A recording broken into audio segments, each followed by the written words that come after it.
sense, interest rates are going to go up. Yeah. And my dream home is getting more and more expensive, so I'm not going to buy it.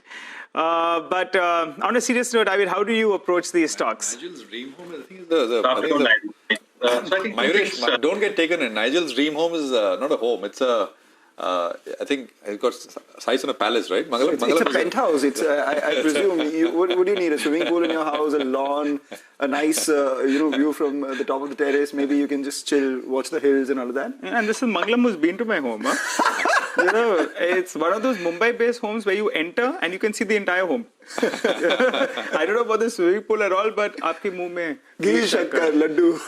Let's hope it's someday. But Mayuresh, let's hope that does happen. Bangla, you got me excited.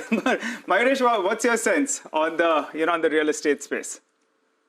No, so two ways of looking at it, Nigel. I think one, at the time of the lockdown, I think with stamp duty reduction, so on and so forth, I think a lot of fence sitters moved in significantly and aggressively into real estate as a space.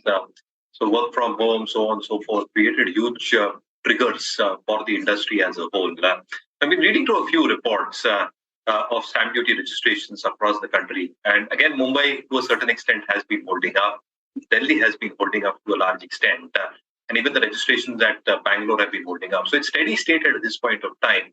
But whether they can replicate the success that they saw in the latter part of the COVID wave, I think there will be numbers to justify that. The second element, obviously, is that stamp duty rates across have gone higher.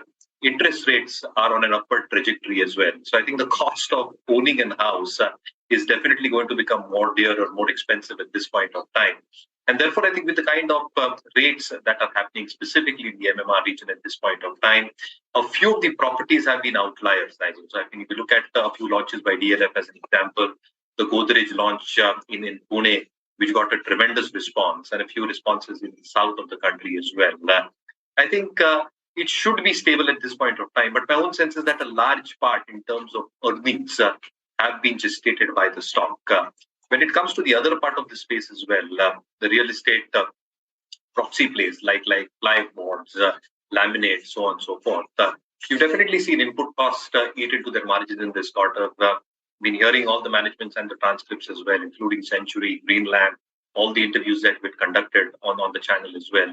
I think Q3 might be a resilience and Q4 might be a comeback quarter for these players as well. So I think if I have to place it from a placement perspective on the O'Neill lens, I think the proxy plays, the leadership stocks in the plywood laminate space look better off at this point of time compared to the core real estate.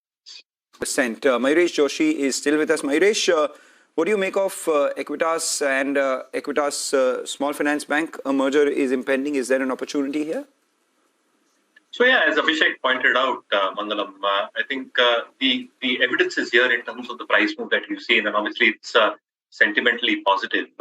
Two things, I think, from a core numbers perspective, what they probably delivered a couple of quarters back, the management probably expects credit cost to settle in that range between 1.25 to 1.5% versus 2.5% in FY22.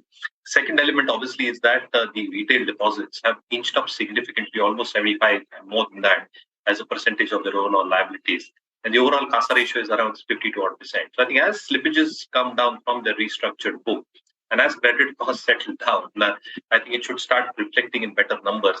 The only risk factors are that the PCR probably remains extremely low at this point of time, around 45%.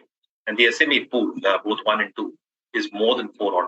So lots of ifs and buts. So I think maybe sentimental reactions to the stock, but sticking with the larger private banks would make far better sense. Mayuresh, we'll leave it there. Thank you very much for your time. Good speaking with you as always here on Closing Bell. We'll end